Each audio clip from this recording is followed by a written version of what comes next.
নমস্কার বন্ধুরা, আজ আমরা কথা বলবো আমাদের ব্লাড প্রেশার অনেক সময় বেড়ে যায়। এই ব্লাড প্রেশার যে বেড়ে যাচ্ছে আমরা বুঝবো কি করে? দেখুন, প্রেশার যদি বাড়ে তাহলে হার্ট অ্যাটাকের মতন সমস্যা আমাদের হতে পারে। আমাদের নানা রকম শরীরে একটা সিমটম দেখা দেয়, বিভিন্ন রোগের উৎপত্তি কিন্তু ব্লাড প্রেশার থেকে হয়ে থাকে। এখন এই ব্লাড প্রেশারের সিমটমগুলো কি কি? যদি আপনার ব্লাড প্রেশার বাড়ে মানে উচ্চ রক্তচাপ, তাহলে আমাদের শরীরে আমাদের মাথার যন্ত্রণা শুরু হয়, আমাদের বমি বমি ভাব লাগে। খুব যদি উচ্চ রক্তচাপ মাথার উপরে যদি বসে যায় তখন কিন্তু আমরা চোখে ব্ল্যাক দেখি, কালো দেখি, আমাদের চোখে অস্পষ্টতার ভাব চলে আসে। দীর্ঘদিন ধরে যদি এইরকম হতে থাকে 2-3 দিন ধরে, তাহলে আপনারা অতি অবশ্যই ডাক্তারের পরামর্শ নিন, ডাক্তারকে দেখান। এখন আমরা ঘরেতেও অনেক সময় প্রেশার চেক করে দেখি।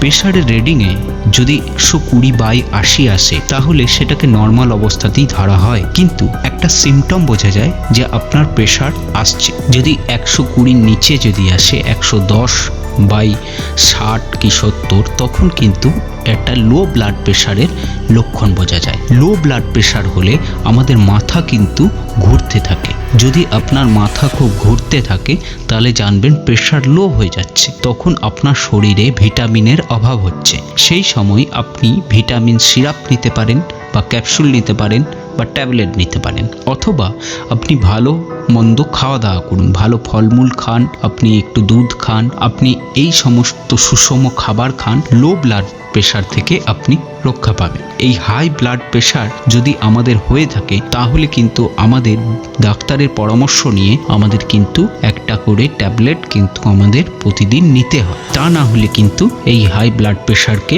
নিয়ন্ত্রণে রাখা যায় না। অনেক সময় আমরা আমাদের খাবারের অভ্যাসকে পরিবর্তন করেও এই ব্লাড প্রেশারকে নিচে নামিয়ে নিয়ে আসতে পারি।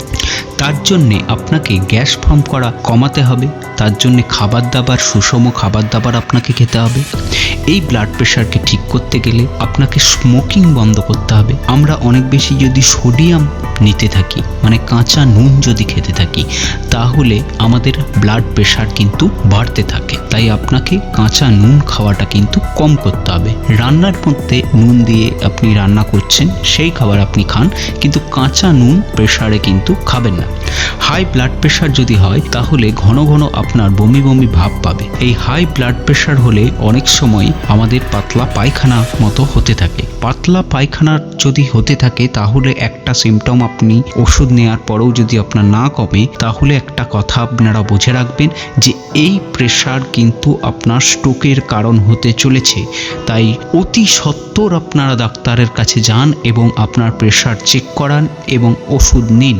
120/80 mmHg যে রিডিং আপনাদেরকে বললাম, তার উপরটাকে বলা হয় সিস্টোলিক এবং নিচেটাকে বলা হয় ডায়াস্টোলিক। এখন বিষয়টা হচ্ছে, এটা যদি আপনার 120 বেশি হয় তাহলে প্রেশার আপনার বৃদ্ধি পাচ্ছে। এটাকে কখনোই কিন্তু অবহেলা করবেন না। অনেকে মেডিসিন নিতে চায় না, যেখানে ডাক্তাররা পরীক্ষা করে আপনাকে কিন্তু সেই ওষুধ প্রেসক্রাইব করে। অনেকের গ্যাসের সমস্যা থাকে, প্রতিদিন সকালবেলায় উঠে একটা করে গ্যাসের ট্যাবলেট প্রেশার হলে আপনি নিন, তা না হলে কিন্তু সেই গ্যাসের জন্যে আপনার প্রেশার আরও বৃদ্ধি পেয়ে যাবে, তখন কিন্তু হিতে বিপরীত হবে। তাই এই প্রেশারকে আমাদেরকে চিনতে গেলে এইভাবে আমাদেরকে বুঝতে হবে। আজকে আসি, পরের আরেকটি ভিডিওতে অন্য আরেকটি টপিক নিয়ে কথা বলবো। ততক্ষণ চ্যানেলটিকে সাবস্ক্রাইব করবেন। সুস্থ থাকবেন, ভালো থাকবেন।